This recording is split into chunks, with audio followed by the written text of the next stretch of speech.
नमस्कार, मैं राजेश कुमार। बिहार शिक्षक भर्ती परीक्षा 3.0 की तैयारी करने वाले सभी प्रिय छात्रों का मैं मेरे YouTube चैनल के माध्यम से आप सभी लोगों का स्वागत करता हूं। जैसा कि हम लोग बिहार शिक्षक भर्ती परीक्षा से संबंधित समान अध्ययन के कुल 4 प्रैक्टिस सेट को हल किया है, उसी के संदर्भ में यह आज का सेशन है जो 5वें प्रैक्टिस सेट पर आधारित है। तो आइए आज हम लोग इस सामान्य अध्ययन के 5वें मॉडल प्रैक्टिस सेट को हल करते हैं और इस पर डिस्कशन करते हैं। तो इसकी शुरुआत हम लोग प्रश्न संख्या 1 से करते हैं। अंग्रेजी समाचार पत्र मराठा के संस्थापक कौन थे? बिपिन चंद्र पाल, लाला लाजपत राय, अश्विनी कुमार दत्त और चौथा ऑप्शन है बाल गंगाधर तिलक। तो इसका जो सही आंसर है वो है आपका बाल गंगाधर तिलक। बाल गंगाधर तिलक। तो बाल गंगाधर तिलक ने 2 समाचार पत्र का प्रकाशन किया था। 2 समाचार पत्र का प्रकाशन किया था। एक का नाम मराठा था और दूसरे का नाम केसरी। और ये जो मराठा था, जो मराठा समाचार पत्र है, इसे अंग्रेजी भाषा में लिखा गया था, जबकि केसरी को मराठी भाषा में लिखा गया था। तो ये बहुत ही मोस्ट इम्पॉर्टेंट चीज़ें हैं कि मराठा समाचार पत्र को किस भाषा में लिखा गया था, तो अंग्रेजी में, जबकि केसरी को मराठी भाषा में लिखा गया था। और केसरी एक मराठी अखबार है। इस केसरी का जो प्रकाशन हुआ था, या कह सकते हैं शुरुआत, ये 4 जनवरी 1881 को किया गया था। अब आगे बढ़ते हैं, प्रश्न संख्या 2 पर चलते हैं। सार्क राष्ट्रों द्वारा स्थापित सार्क डेवलपमेंट फंड SDF का मुख्यालय कहाँ स्थित है? काठमांडू नेपाल में, ढाका बांग्लादेश में, थिम्पू भूटान में या मुंबई भारत में? तो जो सार्क द्वारा स्थापित SDF का जो मुख्यालय है वो थिम्पू भूटान में है। तो इसका जो सही आंसर हो जाएगा ऑप्शन नंबर 3, थिम्पू भूटान हो जाएगा।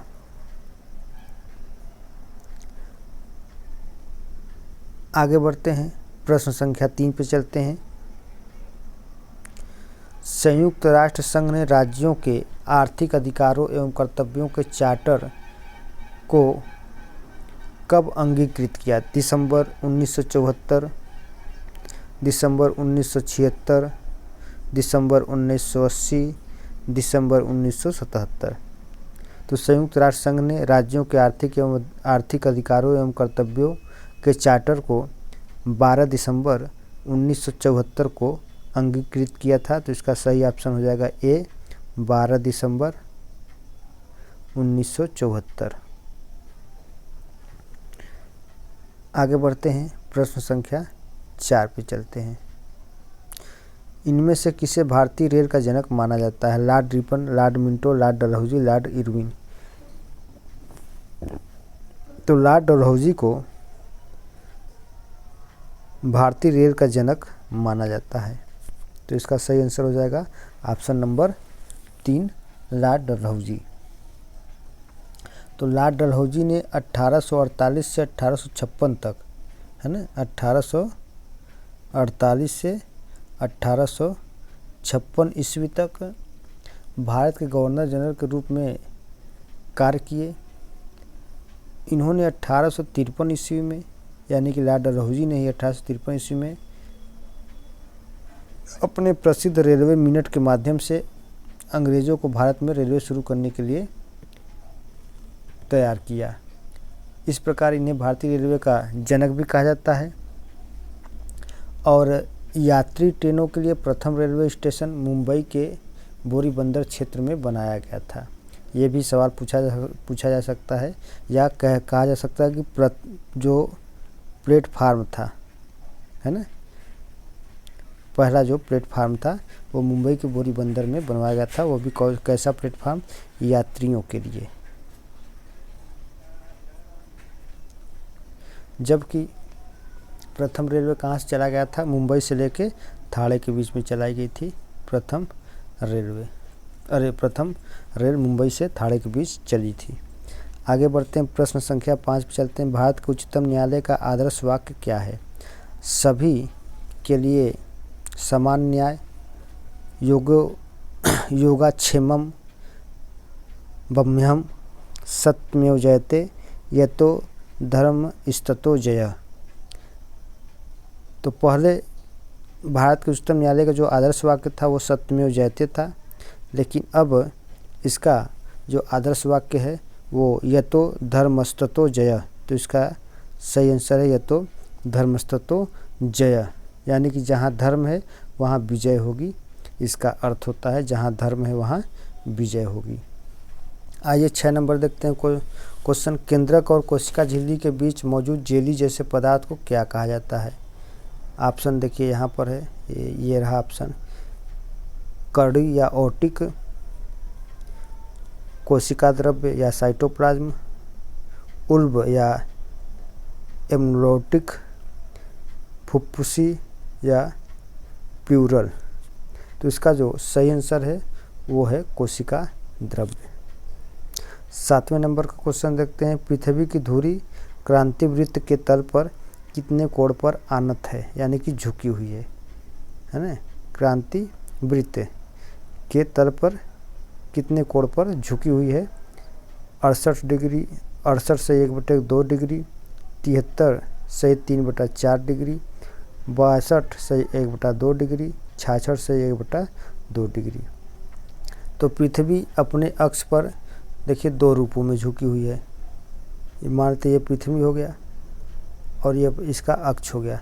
तो ये अपने अक्ष पर 23.5 अंश क्षैतिज रूप में झुकी हुई है। यदि इसको हम 90 मान ले, यदि ये 90 डिग्री का हो गया तो 90 डिग्री में 23.5 अंश कम कर दीजिए तो बचेगा क्या? 66.5 डिग्री बचेगा। तो ये जो 66.5 डिग्री बचा यह इसका ऊर्ध्वाधर कोण हो गया। तो इस प्रकार पृथ्वी अपने अक्ष से क्षैतिज रूप में 23.5 अंश झुकी हुई है और ऊर्ध्वाधर रूप में 66.5 अंश झुकी हुई है। तो इसका जो सही आंसर हो जाएगा वो हो जाएगा 66.5 अंश। आगे बढ़ते हैं। सूर्य के प्रकाश को पृथ्वी तक पहुंचने में कितना समय लगता है? ऑप्शन है 7 minute 32 second, 9 minute 32 second, 7 minute 56 second, 8 minute 20 second. तो सूर्य के प्रकाश को पृथ्वी तक पहुंचने में लगभग 8 मिनट 20 सेकेंड का समय लगता है। चूँकि सूर्य से पृथ्वी की दूरी 15 मिलियन किलोमीटर है, 15 मिलियन किलोमीटर है और जो प्रकाश की चाल होती है वो 3 लाख किलोमीटर प्रति सेकेंड होती है। जब आप इसका कैलकुलेशन करेंगे 15 मिलियन और 3 लाख का, तो आपका लगभग समय निकल के आएगा 8 मिनट 20 सेकेंड। तो इसका सही आंसर हो जाएगा 8 मिनट 20 सेकेंड। आगे बढ़ते हैं। पर्यावरण एवं वन मंत्रालय ने किस वर्ष में पर्यावरण वाहिनी योजना आरंभ की थी, जिसका मूल उद्देश्य पर्यावरण संरक्षण में लोगों की भागीदारी को प्रोत्साहित करना था? जुलाई 1990 में, जुलाई 1994, जून 1992, जून 1998। तो इसका जो सही आंसर है जून 1992 में।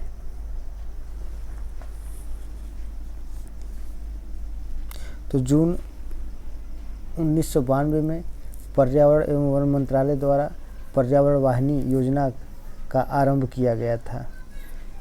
अब आगे बढ़ते हैं, 10 नंबर क्वेश्चन पे चलते हैं। किसकी लुप्तप्राय प्रजाति को बचाने के लिए 1936 में जिम कॉर्बेट 1936 जो भारत का पहला नेशनल पार्क रहा है, जिम कॉर्बेट नेशनल पार्क की स्थापना की गई? मोर को, सफ़ेद हाथी, बंगाल टाइगर या ब्लू व्हेल? तो इसका जो सही आंसर है वो है आपका Bengal tiger. Jim Corbett National Park यह भारत का सबसे प्राचीन राष्ट्रीय उद्यान है जो लुप्त प्राय हुए बंगाल टाइगर की रक्षा के लिए 1936 में हैली राष्ट्रीय उद्यान के रूप में स्थापित किया गया था। हैली, चूँकि इसको हैली नामक एक पर्यावरणविद के द्वारा स्थापित किया गया था, इसलिए इसको हैली राष्ट्रीय उद्यान के नाम से भी जाना जाता है। और यह उत्तराखंड के नैनीताल जिले के पौड़ी गढ़वाल में स्थित है ना। किस जिले में है उत्तराखंड के? तो नैनीताल। और नैनीताल में कहाँ? पौड़ी गढ़वाल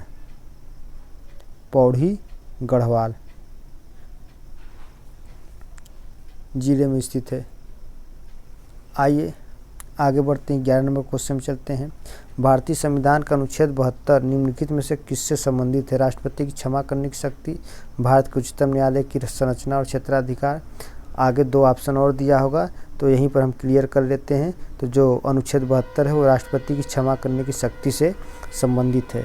अनुच्छेद 72 के अनुसार राष्ट्रपति के पास किसी भी अपराध के लिए दोषी व्यक्ति को क्षमादान देने, ये माफ़ करने या उस सज़ा में छूट देने या सज़ा को निलंबित करने या उसे कम करने की शक्ति निहित है। भारतीय राष्ट्रपति की क्षमादान शक्तियों को भारतीय संविधान के अनुच्छेद 72 में स्पष्ट किया गया है। आइए 12 नंबर क्वेश्चन देखते हैं। निम्नलिखित में से किसे ट्री फ्रॉग के नाम से भी जाना जाता है? यानी कि मेढक, ऐसा मेढक जो पेड़ पे रहता है या पेड़ वाला मेढक के नाम से जाना जाता है। ऑप्शन है इसका अराना टिग्रीना, टोड, सालामेंडर या हाइला। तो इसका जो सही आंसर है वो ऑप्शन नंबर 4 हाइला है।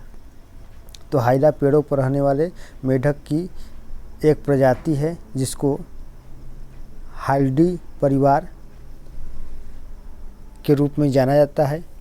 यह यूरोप, एशिया, अफ्रीका और संपूर्ण अमेरिका में भी पाई जाने वाली 300 से अधिक प्रजातियों के श्रेणी में पाई जाती है। और इस प्रजाति की खोज जोसेफस निकोलस ने 1768 ईस्वी में किया था। नाम है जोसेफस निकोलस। कब किया था? तो 1768 ईस्वी में किया था।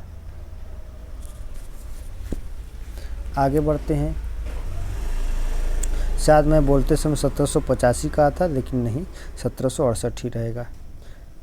13 नंबर, सुएज नहर नामक कृत्रिम जल मार्ग इनमें से किन सागरों को जोड़ता है? काला सागर और भूमध्य सागर। दूसरा ऑप्शन है कैस्पियन सागर और भूमध्य सागर। तीसरा ऑप्शन है काला सागर और लाल सागर। चौथा ऑप्शन है भूमध्य सागर और लाल सागर। तो इसका जो सही आंसर है, सुएज नहर 2 सागरों को जोड़ता है, भूमध्य सागर को लाल सागर से जोड़ता है। तो इसका जो सही आंसर है वो है आपका ऑप्शन नंबर 4 भूमध्य सागर और लाल सागर। इसके पहले वाले प्रैक्टिस सेट में मैंने एक क्वेश्चन दिया था कि भूमध्य सागर और अटलांटिक महासागर को जोड़ने वाली जल संधि का नाम। तो अभी तक आप लोगों ने कोई कमेंट में बताया नहीं, तो यहीं पर मैं बता देता हूँ। जिब्राल्टर जल संधि कहते हैं उसे। क्या कहते हैं? जिब्राल्टर कहते हैं। और यह एशिया को अफ्रीका से अलग करता, यूरोप को अफ्रीका से अलग करता है। यूरोप का स्पेन और अफ्रीका का मोरक्को, इन दोनों के बीच में एक जल संधि है। इसी जल संधि को ही जिब्राल्टर जल संधि के नाम से जाना जाता है। और यह जिब्राल्टर जल संधि भूमध्य सागर, ये मान लेते हैं भूमध्य सागर हो गया, और यहाँ पे ये हो गया अटलांटिक महासागर। तो भूमध्य सागर को अटलांटिक महासागर से जोड़ता है। चलिए अब आगे बढ़ते हैं। भारत का पहला प्रमुख समाचार पत्र बंगाल गजट किस वर्ष शुरू किया गया था? ऑप्शन है 1780, 1770, 1857, 1775। तो इसका जो सही आंसर है वो है 1780, ऑप्शन नंबर 1 में दिया हुआ है 1780। जेम्स ऑगस्टस हक्की ने 1780 में ब्रिटिश भारत की तत्कालीन राजधानी कलकत्ता में बंगाल गजट की शुरुआत की थी। तो यानी कि इस बंगाल गजट की शुरुआत किसने की थी? तो जेम्स ऑगस्टस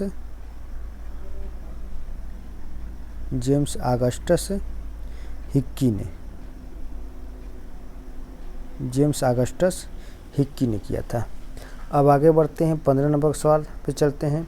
निम्नलिखित में से कौन सा अंग पित्त रस स्रावित करता है? यकृत, हृदय, वृक्क या मस्तिष्क? तो इनमें से जो पित्त रस को स्रावित करता है वह यकृत है। तो यकृत पित्त रस को स्रावित करता है। आगे बढ़ते हैं 16 नंबर। ये यहाँ पे देखिए, ये गणित से संबंधित सवाल आ गए। तो यहाँ पर मैं सीधा आंसर दे दूँगा। यहाँ पर मैं पूर्णतः हल करके नहीं बता पाऊँगा क्योंकि स्क्रीन भी छोटा है और समय भी ज़्यादा लग जाता है। आइए देखते हैं, 10 वस्तुओं का क्रय मूल्य 9 वस्तुओं के विक्रय मूल्य के बराबर है, प्रतिशत लाभ ज्ञात करिए इसका। तो 121 से 1/9%, 11 से 1/9%, 13 से 1/9%, 10 से 1/9%।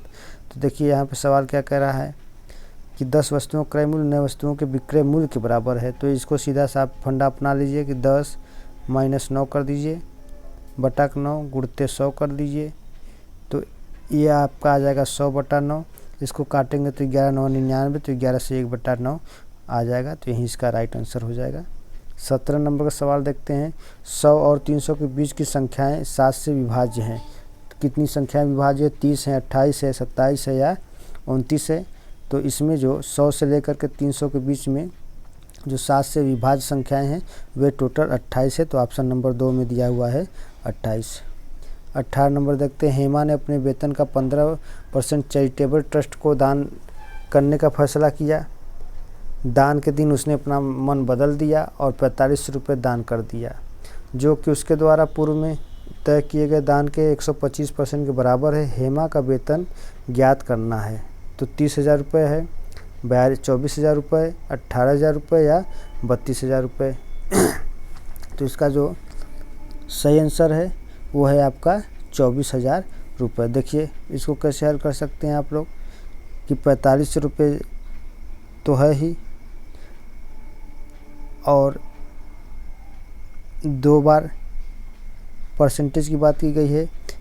एक बार 15% की बात की गई और दूसरी बार 125% की बात की गई। तो इसलिए यहाँ पर 100 हो गया और यहाँ पे 100 हो गया।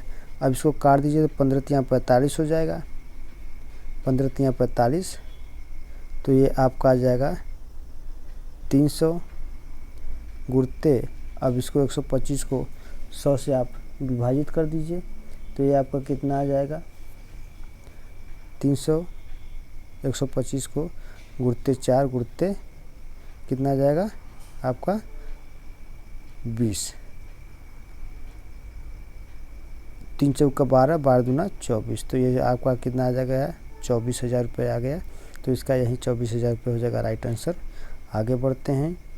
प्रतीकों के उस संयोजन का चयन करें जिसे क्रमिक रूप से दिए गए समीकरण के रिक्त स्थानों में रखे जाने पर समीकरण संतुलित हो जाएगा।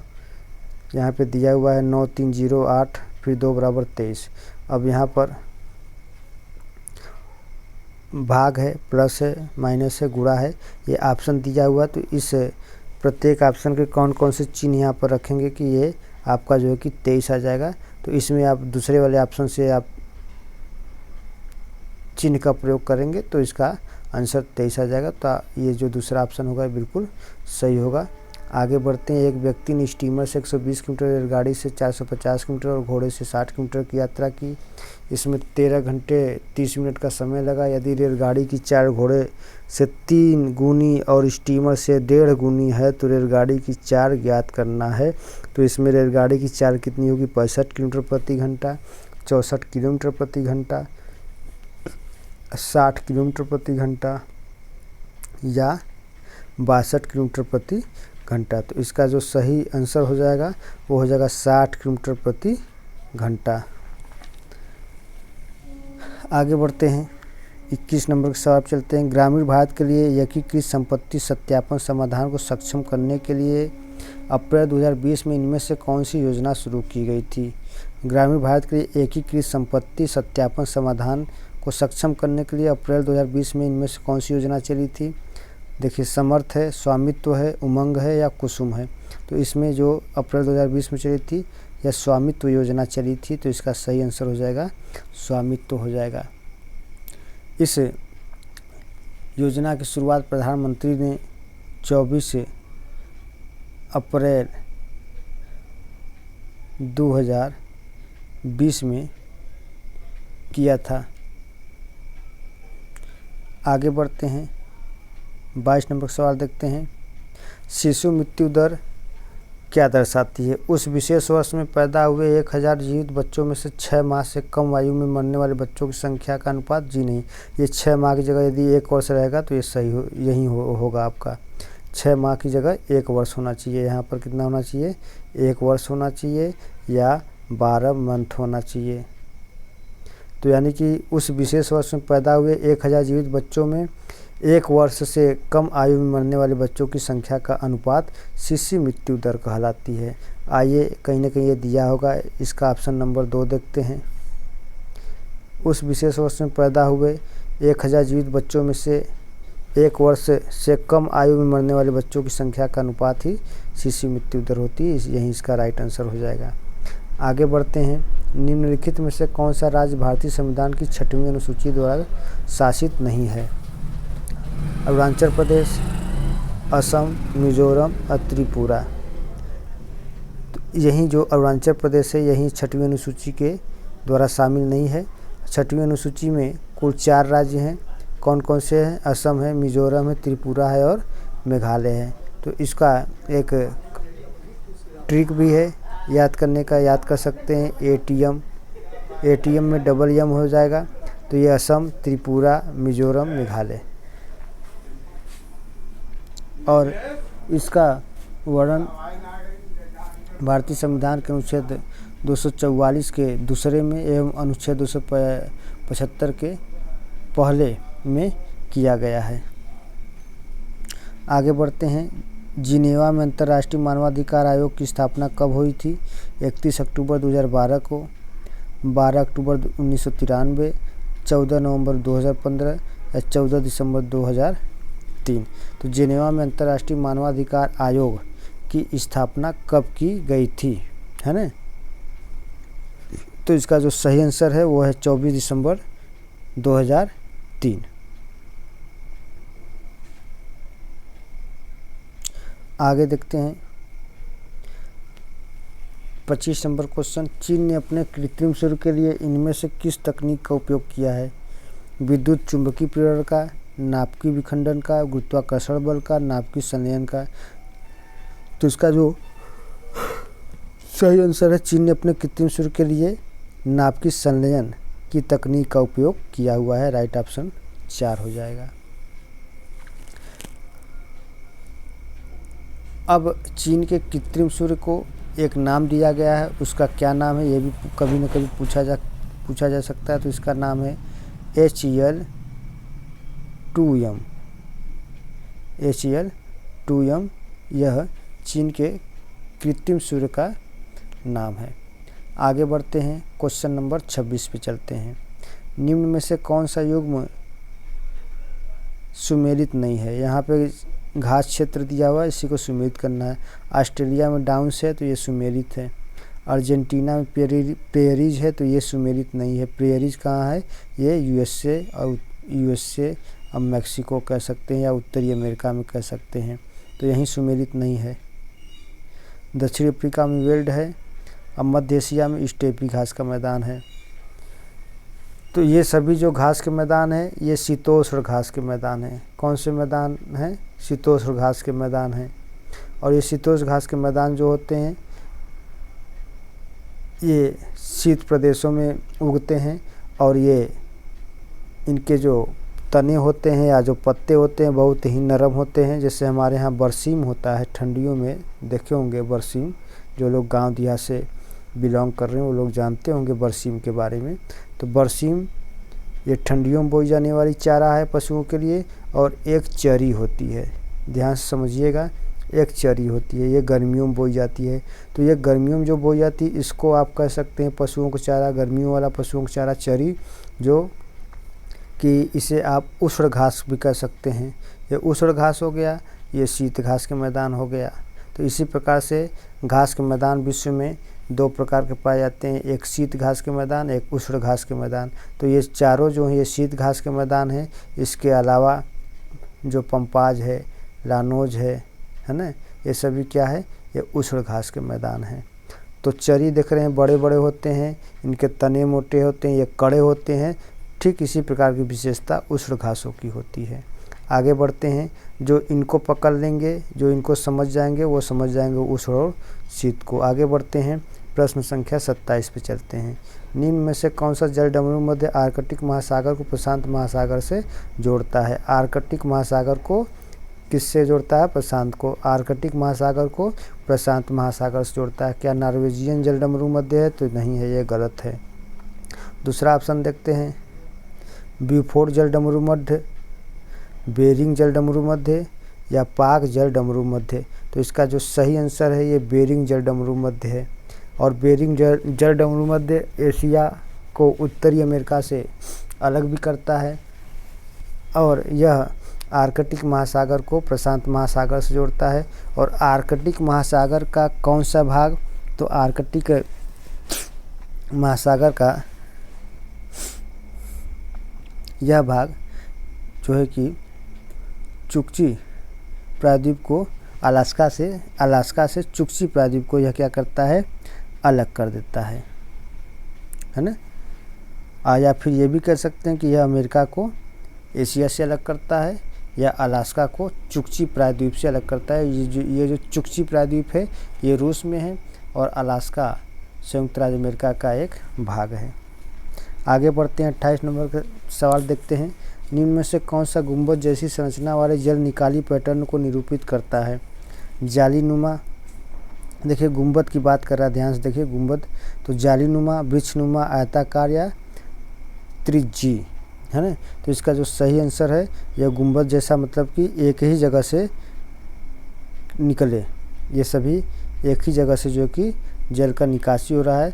तो ऐसे को जो है कि हम अरी प्रतिरूप कहते हैं। क्या कहते हैं? अरी प्रतिरूप कहते हैं। जैसे अमरकंटक का पठार, है ना, कौन सा? अमरकंटक का पठार भारत में, ये एक अरी प्रतिरूप का उदाहरण है।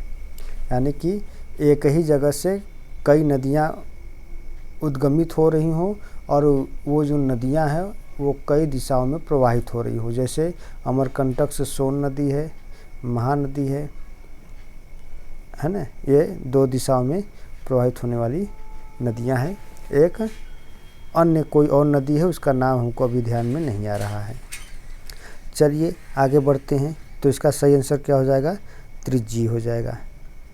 29 नंबर क्वेश्चन देखते हैं।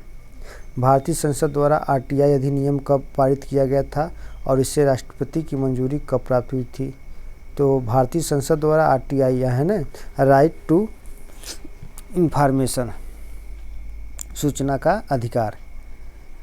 ऑप्शन है सितंबर 2005 से अक्टूबर 2005, दूसरा ऑप्शन है अगस्त 2005 से सितंबर 2005, तीसरा ऑप्शन है मई 2005 से जून 2005, चौथा ऑप्शन है नवंबर 2005 से दिसंबर 2005। तो इसका जो सही आंसर है वो है आपका मई 2005 से जून 2005। तो केंद्रीय अधिनियम 12 मई 2005 को भारतीय संसद द्वारा पारित किया गया था। अब 15 जून 2005 को इसे राष्ट्रपति की सहमति प्राप्त हुई और 15 जून 2005 से इसे लागू कर दिया गया। नहीं, हाँ ठीक है। अब लेकिन हाँ, इसको सहमति प्राप्त हुई थी जून 2005 में राष्ट्रपति के द्वारा, लेकिन इसे लागू किया गया था अक्टूबर के महीने में। तो 12 अक्टूबर 2005 से यह संपूर्ण भारत में लागू हो गया था। आगे बढ़ते हैं, 30 नंबर क्वेश्चन देखते हैं। औद्योगिक नीति प्रस्ताव 1956 जिसके आधार पर द्वितीय पंचवर्षीय योजना का सृजन किया गया था, इसमें उद्योगों को कितने श्रेणियों में वर्गीकृत किया गया था? 5, 4, 3, 2। तो इसका जो सही आंसर है वो है आपका 3 द्वितीय पंचवर्षीय योजना के तहत, या ये कह सकते हैं कि द्वितीय पंचवर्षीय योजना में विशेषकर औद्योगिक नीतियों पर और उद्योगों पर अधिक से अधिक बल दिया गया था। और जो द्वितीय पंचवर्षीय योजना थी यह महालनोबिस मॉडल पर आधारित थी, इसीलिए इसे महालनोबिस मॉडल के नाम से भी जाना जाता है। मैं नाम लिख दे रहा हूँ, महालनोबिस।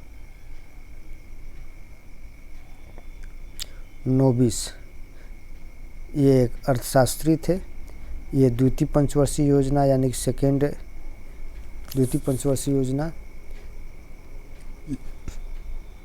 के रूप में इन्हें जाना जाता है। और द्वितीय पंचवर्षीय योजना का जो कार्यकाल रहा है या जो समय रहा है 1951 से लेकर के 1956 से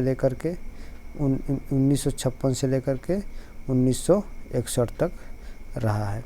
और इस द्वितीय पंचवर्षीय योजना में उद्योगों पर अधिक से अधिक बल दिया गया था, जबकि प्रथम पंचवर्षीय योजना पर कृषि उत्पादों पर अधिक बल दिया गया था। तो इसका जो सही आंसर है, हाँ, इसका जो सही आंसर है वो है आपका 3 है ना। कुल 3 जो है कि उद्योगों को कुल 3 श्रेणियों में वर्गीकृत किया गया था। जैसे कह सकते हैं कि लघु उद्योग था, मध्यम उद्योग था और बृहत उद्योग था। आगे बढ़ते हैं, 31 नंबर पर चलते हैं। 4800 रुपये की धनराशि चक्रवृद्धि ब्याज की एक निश्चित दर पर 4 वर्षों में 6000 रुपये हो जाती है। इसी चक्रवृद्धि ब्याज दर पर यह धनराशि 12 वर्ष बाद कितनी हो जाएगी? 4 वर्षों में 6000 रुपये हो जा रही है, तो 12 वर्ष बाद कितनी हो जाएगी, है ना। तो 12 वर्ष के बाद पूछ रहा है, तो इसका ऑप्शन दिया हुआ है 12,000 रुपये, 8400 रुपये, 9,600 रुपये, 9,375 रुपये। तो इसका जो सही आंसर होगा वो 12 वर्ष बाद 9,375 रुपये हो जाएगा। उन संख्याओं का चयन करें जो निम्न श्रेणी में प्रश्न चिन्ह के स्थान पर आ सकती है। क्वेश्चन नंबर 32 3 है, 54 है, 6 है, 50, 9, 46, 12, 42। बड़े आसानी से हो जाएगा। देखिए 3 के बाद यहाँ पे 6 है, 6 के बाद 9 है, 9 के बाद 12 है, अब 12 के बाद क्या आ जाएगा? 15 आ जाएगा, है ना। 3 का यहाँ पे क्या चल रहा है? क्रम चल रहा है, +3 का। अब यहाँ से चलिए, तो 42 है, 46, 50, 54, कितने का अंतर चल रहा है? 42 से 46, 4 का अंतर चल रहा है। तो 42 में 4 कम कर दीजिए यहाँ से, तो कितना आ जाएगा आपका?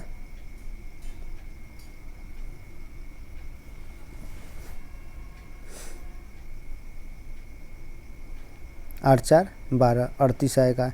तो यानी कि पहले 15 होगा, फिर कितना आएगा? 38 होगा। जो 15-38 वाला जो है पहला ऑप्शन मिल रहा है, तो यही इसका पहला ऑप्शन सही हो जाएगा। 15-38 यहाँ पे दिया हुआ है। आगे बढ़ते हैं, 33 नंबर क्वेश्चन देखते हैं। यदि वर्ग की प्रत्येक भुजा में 20% की वृद्धि की जाती है, इसके क्षेत्रफल में होने वाले प्रतिशत परिवर्तन की गणना कीजिए। ऑप्शन है 2.05%, 44%, 40%, 20%। तो इसका जो सही आंसर है वो है आपका 44% हो जाएगा।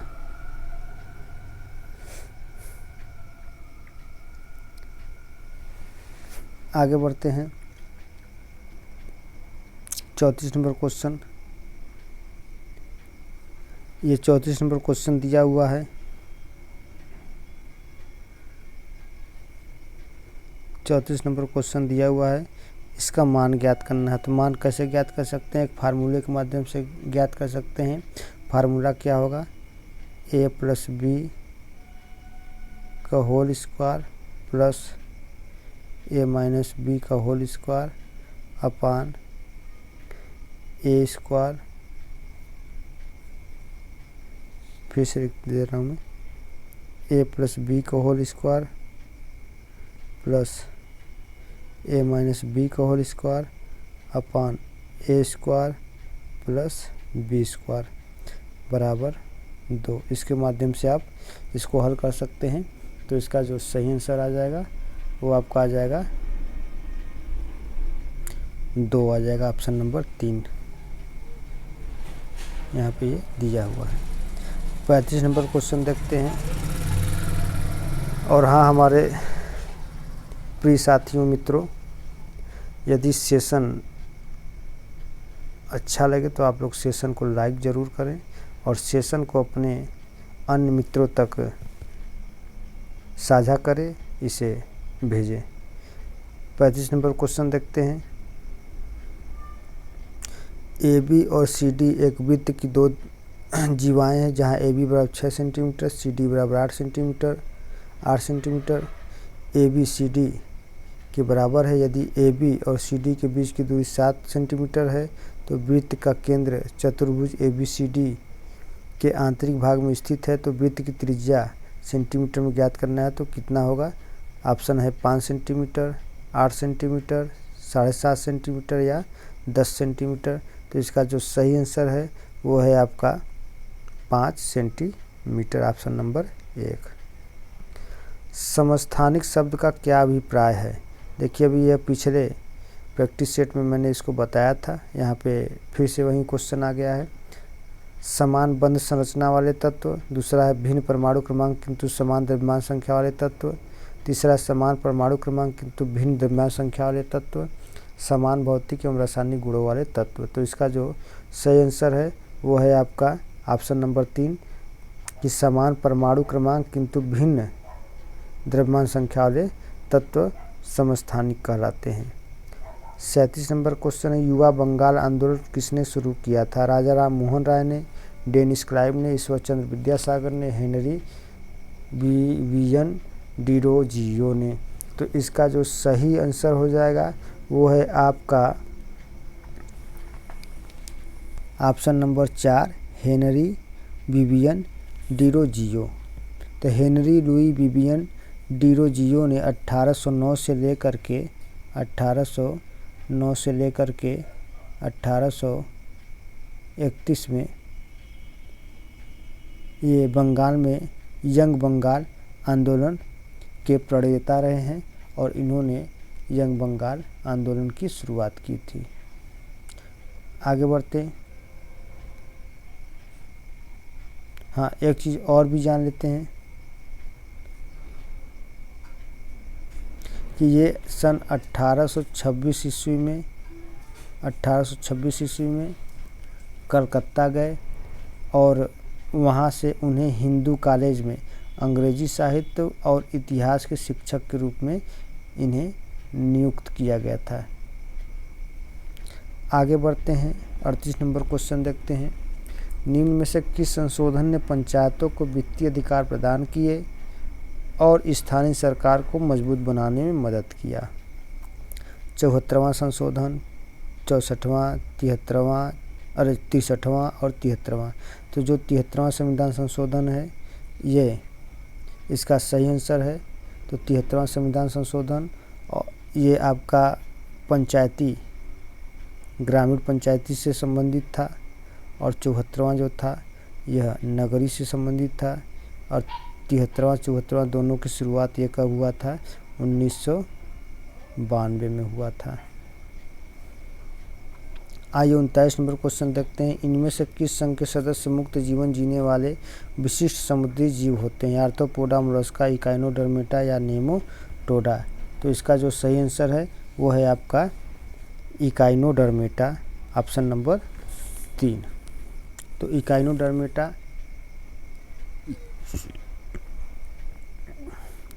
इसके उदाहरणों में समुद्री तारा और समुद्री अर्चिन हैं, है ना। समुद्री तारा जिसको स्टार फिश कहते हैं, स्टार फिश। आइए आज के सेशन का अंतिम क्वेश्चन और 40 नंबर का क्वेश्चन देखते हैं। उस डच का नाम बताइए जिसने भारत में आधुनिक शिक्षा के संवर्धन में राजा राम मोहन राय की मदद की थी? डिरोजियो ने, ग्रांट डफ ने, डेविड हेयर ने, अलेक्जेंडर डफ ने। इसका जो सही आंसर है वो है ऑप्शन नंबर 3 का डेविड हेयर। तो डेविड हेयर बंगाल में एक डच घड़ीसाज या घड़ी मैकेनिक के रूप में थे और यह एक समाज सेवक भी थे। डेविड हेयर ने राजा राम मोहन राय की मदद से भारत की आधुनिक शिक्षा में महत्वपूर्ण भूमिका भी निभाई थी। और डेविड हेयर ने कलकत्ता में कई शिक्षा संस्थानों की स्थापना भी की थी। तो दोस्तों, आज के सेशन में हम लोगों ने कुल 40 क्वेश्चन को कवर किया। इसके बाद अगले प्रैक्टिस सेट में हम लोग फिर 40 क्वेश्चन को कवर करेंगे। तो आज के वीडियो में दोस्तों बस इतना ही। और हाँ, यदि आपको वीडियो अच्छी लगी हो तो वीडियो को लाइक करें, वीडियो को शेयर करें, और जो लोग चैनल पर पहली बार आ रहे हैं वो लोग चैनल को ज़रूर सब्सक्राइब कर लें, ताकि अन्य प्रैक्टिस सेट, मॉडल पेपर या अन्य शिक्षण कार्यों से संबंधित आप लोगों को जानकारी मिलती रहे। आज के लिए बस इतना ही। इन्हीं बातों के साथ मैं विदा लेना चाहता हूँ। बहुत बहुत धन्यवाद। शुभ रात्रि।